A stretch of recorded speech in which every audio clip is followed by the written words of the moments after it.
কিন্তু আখিরে নবী মুহাম্মদ রাসূলুল্লাহ সাল্লাল্লাহু আলাইহি ওয়াসাল্লাম যখন দুনিয়াতে আগমন করলেন, কলিমা রূপান্তর হলো লা ইলাহা ইল্লাল্লাহ মুহাম্মাদুর রাসূলুল্লাহ সাল্লাল্লাহু আলাইহি ওয়াসাল্লাম।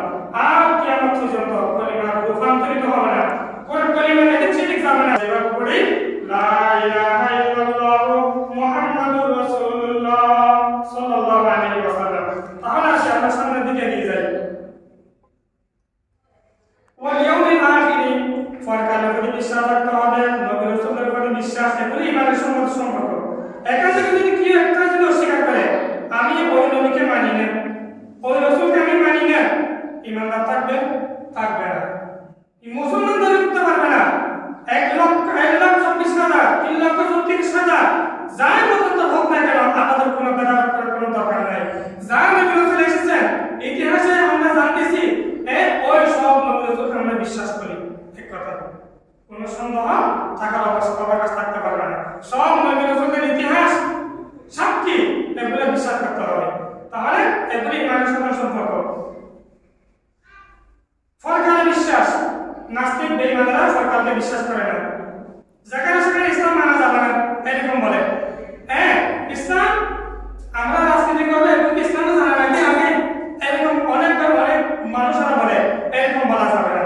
আমরা এক কথাই এক ব্যক্তি বলবো, কোরআন শরীফে ওয়ানাজ্জালনা আলাইকাল কিতাবা তিবিয়ানান লিকুল্লি শাই, পৃথক পৃথক ভাবে ফাঁক ফাঁক করে ইসলাম মানব জীবনের যা যা প্রয়োজন সব কিছু আল্লাহ রাব্বুল আলামিন কোরআনের ভিতরে বলে দিয়েছেন। সুবহানাল্লাহ। তাহলে বলেন তো দেখি, তাহলে অর্থনীতি আগে আমাদের নবীর জামানায় ছিল, সমাজনীতি আমাদের নবীর জামানায় ছিল, ইমানদার নীতি আমাদের নবীর জামানায় ছিল, মুসলমান নীতি আমাদের নবীর জামানায় ছিল, আর রাষ্ট্রনীতি, পররাষ্ট্রনীতি, অর্থনীতি যাই আমরা বর্তমানে জিন্দেগি করি সব নীতিগুলো আমাদের নবীর জামানায় মুহাম্মদ রাসূলুল্লাহ সাল্লাল্লাহু আলাইহি ওয়াসাল্লামের জীবনে সব পরিপূর্ণ। দুনিয়ার নীতি এগুলো আল্লাহ রাব্বুল আলামিন বাস্তবে আমাদের নবীর মধ্যে দিয়ে করাই এই ইসলামের পরিপূর্ণতা দিয়েছেন। সুবহানাল্লাহ। আমাদের নবীর জামানায় যদি নেকার, আমাদের নবীর জীবনে যদি নেকার অপূর্ণতা থাকতো তাহলে ইসলাম অপূর্ণ হতো। আমাদের নবীর জীবনে যদি অর্থনীতি অপূর্ণ হতো, আমাদের নবী করে নাই ইসলাম অপূর্ণ হতো, এভাবে থাকতো। তাহলে ইসলাম মুকাম্মেল পরিপূর্ণ। Islam is the food of life. আমাদের জীবনে যা যা প্রয়োজন কোরআন থেকে এগুলো বাইর করতে হবে। তাহলে কোরআনের দিক নির্দেশনা মতে ইসলাম বলে ঈমান আনো, নবীর প্রতি ঈমান আনো, কিতাবের প্রতি ঈমান আনো, আখিরাতে ঈমান আনো, জান্নাত জাহান্নাম আছে এগুলো বিশ্বাস করো। আর তোমাদেরকে দুনিয়ার জীবনে যে ভালো কাজ বিনিময় তোমরা কবরে শান্তি পাবো, শান্তি পাবো এই নামাজের মাধ্যমে, কোরআনের মাধ্যমে, আল্লাহর আইন মানার মাধ্যমে। সুবহানাল্লাহ। তাহলে আসি ক্বালা ফাখবিরনি আনিল ইহসান। ইয়া রাসূলুল্লাহ, ইয়া হাবিবাল্লাহ, ঈমান কি জিনিস তো বললেন, ঠিক আছে। আমি আপনাকে আরেকটি প্রশ্ন করব, ইহসান উপকার হদিয়া কি জিনিস? হয় ইহসান করো না মানুষরা, যে বিপদ আছে কারণ কিয়ামত যদি হতামাত্র দেখেন ইহসান করো, বলি না? অবশ্যই বলি। ইয়া আমাদের প্রিয় নবীর কাছে ক্বালা সাদাকাতা ইয়া রাসূলুল্লাহ, ইয়া হাবিবাল্লাহ, আপনি সত্যিই বলেছেন। ঈমান কি জিনিস এগুলো আমি ভালোভাবে আল্লাহর কাছ থেকে জেনে এসেছি, আপনি তা বলেছেন, আপনার কথা সত্য হয়েছে। জিবরিল আমিন বললেন, এরপর বললেন আনিল ইহসান ক্বালা তা'বুদাল্লাহ কা'আন্নাকা তারাহু, আর আল্লাহর ইবাদত করা, এটা নিজের প্রতি একটা ইহসান। যে মানুষ দুনিয়ার জীবনে বুদ্ধিময় জ্ঞানটা জিন্দেগি করে আল্লাহর ইবাদত বুঝে না, ওই মানুষ সবচেয়ে ইহসান থেকে দূরে, ওই মানুষ সবচেয়ে জাহান্নামের কাছে, জান্নাত থেকে দূরে মানুষ। আর যে মানুষ সজ্ঞানে আল্লাহর গোলামি ছাড়া কোনো কিছু বুঝে না, আল্লাহর আইন ছাড়া, নবীর তরিকা ছাড়া কোনো কিছু বুঝে না, ওই মানুষ সবচেয়ে নিজের ইহসান বুঝে আর নিজকে জাহান্নাম থেকে দূরে রাখে। সুবহানাল্লাহ। এটার নাম ইহসান। ওরা নিজে জিন্দেগি করি, নিজের মন থেকে জিন্দেগি করি, কোনো সৎ নাই দেখি নাই, সরাসরি জাহান্নাম থেকে চলে যাচ্ছ, এটা কি ইহসান হবে? নাকি আল্লাহর গোলামি করতে করতে জাহান্নাম থেকে দূরে জান্নাতের অতি নিকটে হওয়া, আল্লাহর নিকটে হওয়া, এটার নাম ইহসান হবে বলে। জান্নাত খুব ভয়ঙ্কর জায়গা, মুসিবতের জায়গা, সাপ বিচ্ছুর জায়গা, আগুনের জায়গা। আর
আল্লাহর সাথে সম্পর্ক করে দিতে হবে। এই ইবাদত 100% থাকে ইবাদত। আর মনে করবেন নামাজে দাঁড়াইছে, বছরটিয়া দাঁড়াইছে, দৈনিক 5 ওয়াক্ত নামাজে দাঁড়াইছে, হাদিস সূরা ফাতিহা করে দোয়া করে মুখে মনটা বিবেকটা বেরেনটা বাইরে ঘুরে বাইরে চিন্তা গবেষণা করে, এই নামাজের ভিতরে সমস্যা। তাহলে কারান্নাকা তারাও নামাজে যখন দাঁড়াবে আল্লাহকে দেখতে আসো, এমন দাঁড়িয়ে নিতে হবে ফাইলাম তখন তারাও যদিও আল্লাহকে দেখতেছো না, আল্লাহকে দেখতেছো না, এভাবে মনে করবে আমি যদি আমার চোখে যদি আল্লাহকে না দেখি, অবশ্যই আল্লাহ আমাকে দেখতেছেন, আমার সামনে আল্লাহ আছেন, আমার সামনে কে আছেন? আল্লাহ আছেন। এভাবে মনে করতে হবে নামাজ ইবাদতকারীদের। ফাইলাম তখন তারাও ফাইনাহু ইয়ারাকা, এখানে বললেন মালাফা বিনিয়ামানিসারা, অবশ্যই আপনি সত্য বলেছেন, আপনি সত্যি বলেছেন, সুবহানাল্লাহ। তাহলে আমাদেরকে আল্লাহ শুকরিয়া করতে হবে। কেন করতে হবে? আমাদের ইসলাম নামক একটি ধর্মের অনুসারী হতে পেরেছে। আমাদের মতো মানুষ বিধর্মী কত জাতের মানুষ, আর নিজের জীবনটা তো কত মূল্যবান, জীবনটা যদি একবার ফিরে শেষ হয় আর দুনিয়াতে আর ফিরে আসা যাবে না। কোরআন এভাবে বলেছে সুম্মা লা ইয়ামুতু ফিহা ওয়া লা ইয়াহইয়া, একবার তোমাকে আমি জীবন দিয়েছি, এই জীবনটা যখন শেষ হয়ে যাবে আর 1000 যদি তুমি কামনা করো দুনিয়াতে আবার ফাটা আল্লাহ, আমি দুনিয়াতে যখন আবার যেতে পারবো 100 সবগুলো ভালো কাজ করে আসবো, আমাকে আরেকবার ফাটাও না, আরেকবার ফাটাও না, আরেকবার ফাটাও না, এইভাবে কবরে যদি তুমি আহাজারি করো এই দুনিয়া জগতে আবার আসা যাবে না, দুনিয়া জগতে আসা সম্ভব নয়। এই জন্য সময় থাকতে সময়ের দাম দিতে হবে। কিসের মধ্যে দিয়ে? আল্লাহর ইবাদতের মধ্যে দিয়ে, আল্লাহর গোলামের মধ্যে দিয়ে। এই জন্য হাদিস শরীফে এসেছে ক্বালা রাসূলুল্লাহ সাল্লাল্লাহু আলাইহি ওয়াসাল্লাম যাকা তা'আমাল ঈমান মান রাদিয়া বিল্লাহি রাব্বান ওয়া বিল ইসলামি দীনান ওয়া বি মুহাম্মাদিন সাল্লাল্লাহু আলাইহি ওয়াসাল্লাম ওয়া রাসূলা, রাওয়াহু মুসলিম।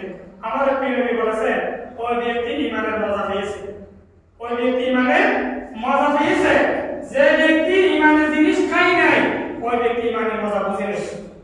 মনে করেন যে ও মিষ্টি হইলে মজা জানে নাই, কথা মিষ্টি হতে জীবনে না হয়, কথা খাইছে অসাই, কথা বেশি মজা এখন বুঝে দিবে মিষ্টি মজা হইলে, কথা হয় তুই ইবাদতের মজা হইলে জানে না, হয় নামাজ জীবনে নফল, কথা নামাজ পড়িস না ভালোভাবে এলা মন দিয়ে নামাজ পড়িস না, তোর তো আরো সত্য মনে হবো ঈমানের মজা এলা মজা, মিষ্টি তো বেশি মজা।